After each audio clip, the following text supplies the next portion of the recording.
Hi, everyone. In this learning and teaching week, I'm sure by now everyone would have already acknowledged the fact that there is ample focus on learning and teaching strategies. And the best learning outcomes are considered to be achieved only when there are good learning and teaching strategies or good course designs or good, you know, um, assessment designs. However, in this whole process, we tend to miss out on something really, really vital. You know what? The learner and the trainer. What? The learner and the trainer? How can learning be complete without the learner and the trainer? Yes, precisely this is my point that I would like to highlight today. And before I start, I would like to quote Phil Race's academic words, and that are very close to my heart, I should say. Never mind the teaching, feel the learning. Never mind the teaching, yes, feel the learning. Because learning cannot be complete without the learner or the trainer. They are not feeling well, be it physically, be it mentally, right? So hence, why not feel the learning and also ascertain how the learner is feeling? But you know what? When it comes to the physical illness, it is still noted because either of the two, be it the learner, be it the trainer, they would go on for a sick leave, try and get it addressed somehow with the doctor or medical help. Everyone does that, right? However, it is the mental state of both the trainer and the learner that often goes unnoticed and unaddressed. And that's where my worry lies. Did you know that 8.6 million adults have suicidal thoughts? As the data is showing you on this, 1 in 4 persons experiences mental illness in a given year. 75% of the mental onset is before the age of 24 years. And that is the age where you are into student life, right? And that means tertiary students are more likely to experience mild to moderate levels of psychological stress than the non-students. The different type of mental anxiety disorders that one may go through could be mood disorders, eating disorders, anxiety disorders, and there are disorders like especially when I think of eating or mood disorders, uh, often go again quite unnoticed because we say okay it's an exam time, maybe that's why the student is pressured. So those kind of things happen and we take it much lightly, whereas they could lead up to far more serious consequences. The common causes for any kind of a mental illness is associated with the biological, psychological, or social factors. I mean, biological factors, anyways, we as trainers cannot do much about. Psychological or social factors, again, we have our own limitations, but I would say we would want to focus more on the students' specific causes for their mental illness.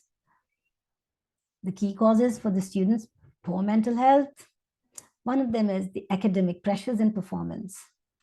I mean, in the present scenario, we are all like on that competitive edge, nonstop, back to back, working hard, upgrading our skills.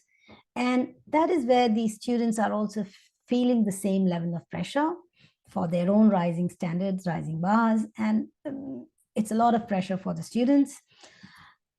Another one is the financial pressures that they go through. One of the reports on universities of Australia in 2013 actually identified that 2/3 of the students were actually worried about their financial situation and their rising debt as a student loan. And 17%, that was a heart-wrenching figure, 17% were reported regularly going without the necessities. And this all has a cascading effect. They can't manage their finances. That financial stress starts getting converted into more of the mental stress day by day, their ability to focus on the lessons or learn better. And eventually, they tend to drop out or leave. And this is one of the key reasons that has been quoted by the students who leave the education setup. And in addition to that, I mean, given that our international student market is one of the second largest export, our international students tend to suffer from this all the more because of the relocation from the place, family away from, from their own specific cultures, and a lot of transition happens for them. So that's yet another reason. And of course, the rest of them are quite common again, which we have gone through and experienced in our times: relationships and peer pressures. In the time of technology, in the name of getting connected, actually we are all getting disconnected more and more because everyone is into their own silo. So, and last but not the least, the negative and harmful experiences that they may have at campus or workplace or anywhere, like it's again devastating to see here when 1 in 5 survey respondents have experienced sexual harassment. I mean, there's a lot going behind the scenes for these students. And the worst part, less than 50% of these would seek help because they do not want to be perceived as less than anybody else. That sham they would put up that, oh, we can cope up. Great if they can, but it shouldn't go unnoticed or unattended to. Whether they attend it or we attend it, that's the whole idea. So hence it is imperative, like we as the trainers have dual responsibility in terms of taking care of our students as well as our own selves. Yes, of course. I mean, I would never undermine the fact that wear your mask first. So when you have to wear your mask first, you got to assess and action it in accordance. We being adults relatively, I should say, a bit better position, but I mean, again, it's subjective, I should say. You can always start your day by assessing that and ask yourself, how am I feeling? How am I feeling today? Yes. If you are onto the right side of this, excited, happy, motivated, confident, beautiful, calm, confident, nothing like it. But if it is skewed onto the left side of that unhappy mode, maybe it's time again to ask yourself another question. Ask, have I had enough of rest? Did I do enough of physical workout? And physical rest, mental rest, or emotional as in being with the family and friends and doing something creative. Have I had all these things? Did I have enough food? Did I have enough sleep?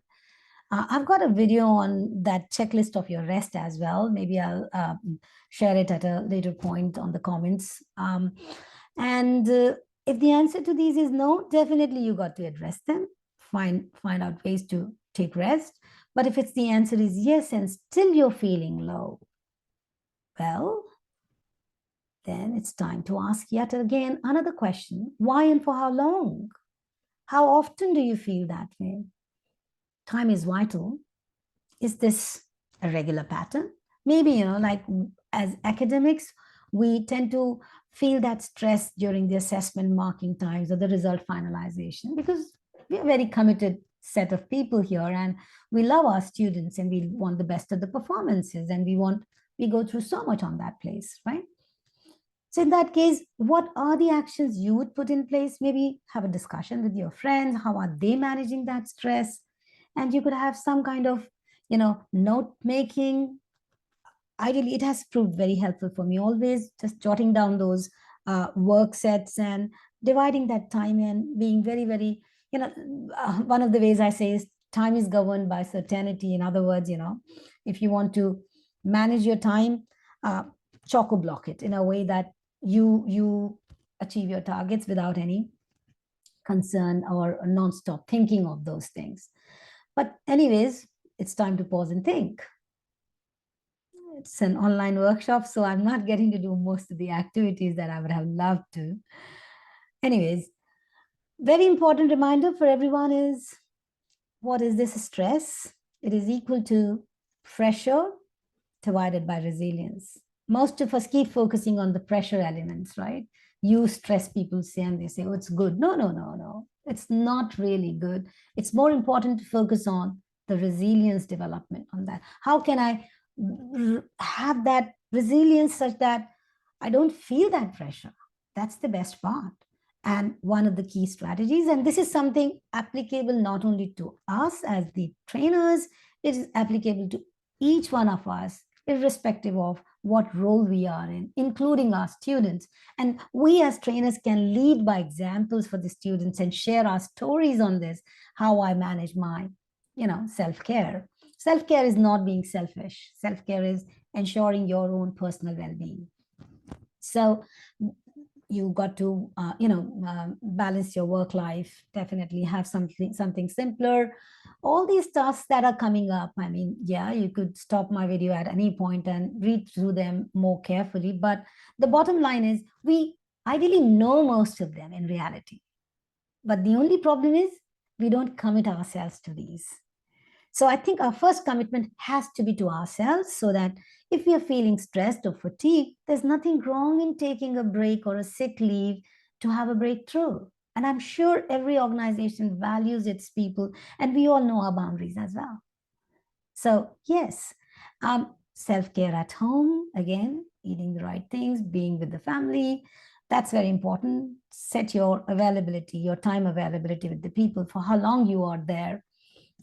Don't be on the computer all the time, on the screens all the time, at least before the bed. These are some little very simple tips, doable things, but I think we miss on it because we prioritize others more than our own selves and our own well-being.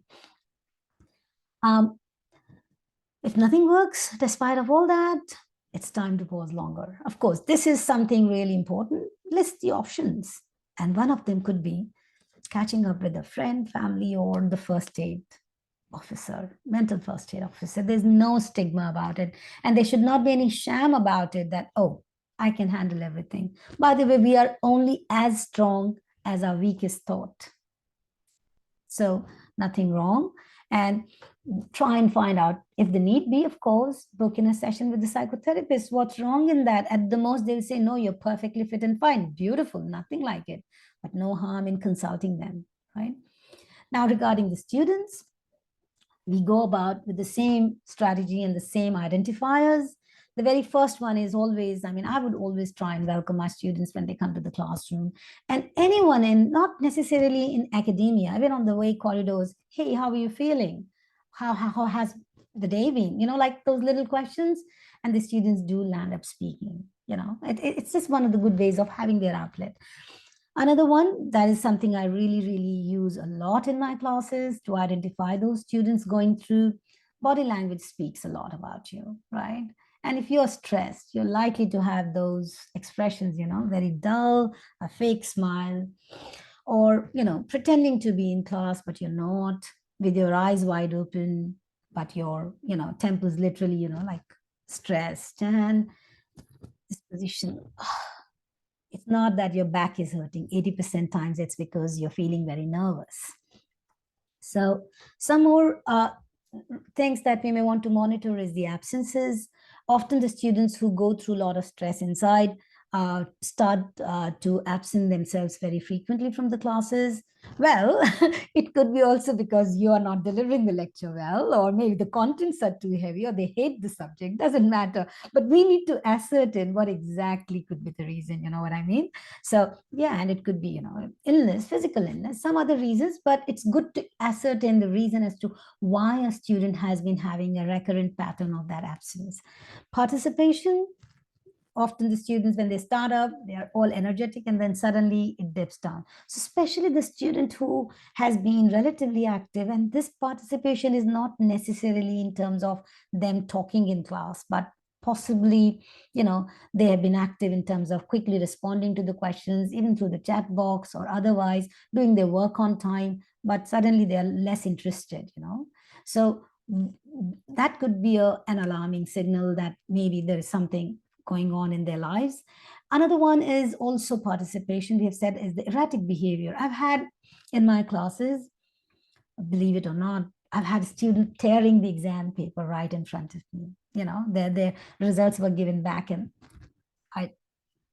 that is an indication that the student has reached the level of that mental upset, the brink of that mental upset now, because of maybe the self-set standards, maybe high expectations.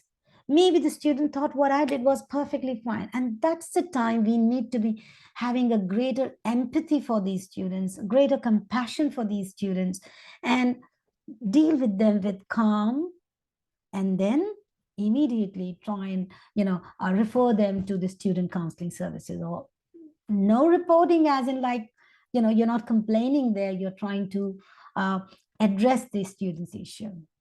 That's very important. And also you would see the students not completing the tasks on time, their performance is continuously going down. This could be again related to the subject delivery or their understanding of the contents, but also it's equally important that we ascertain the reasons behind it, have an open dialogue with them. And when you have an open dialogue and you're open to constructive criticism, they feel more comforted and they are like, yes, this is the only issue. No, this is nothing to do with that, Sonu. That's how they come back to me. Nothing to do with your delivery, Sonu, but I've got some other things. Or maybe I really want to quit my smoking, but I'm not able to. And that's where you can redirect them again. So those little things really make a lot of difference. Trust me, on a very different scale. How are the other actions we can take? The very first one, of course, always approach the student and listen to them without judgment. Think of it, I mean, yeah, that this student is in some other class, not doing well. The student is in Sonu's class. Hey, what's happening? Is everything okay? Is there anything wrong with the delivery? And then is there anything else? They'll come out, trust me. And step two, with that empathy and non-judgmental listening, you are in a good position to see where the student is, and you can refer them again to the student services or student counseling. And alongside, of course, build on that as a continuous part of your lectures, wherein the students' mental health awareness is continuously propagated, or like whatever I've shared on this screen right now is practically almost everything that I do in my classes, just to keep the tempo on, to keep them all lively, happy, and that deep breathing before the exam. They're like literally stressed. Hey, come on, take a deep breath. Life is good. It's not end of the world. You just have to tell them and they'll smile and they are like back to normal. So how we can ease those little pressure points makes a lot of difference. And storytelling, leading by example of your own things. Oh, yesterday I was really tired, but I was feeling so up to the rim, but I did this, and then they can relate to it. Yeah, if she can do it, I can do it, kind of a thing, So, and the last but not the least, the outcome of all this, yes, is definitely, that we'll have better academic performance, better retention rates, happy students, happy teachers, healthier workforce, healthier community. And we wouldn't have to put up with the shooting cases that have been in, places like the United States or anywhere else. So definitely let us all together be determined to keep ourselves well, and our students and the people around us happy and healthy. And health is holistic, not just physical. Thank you.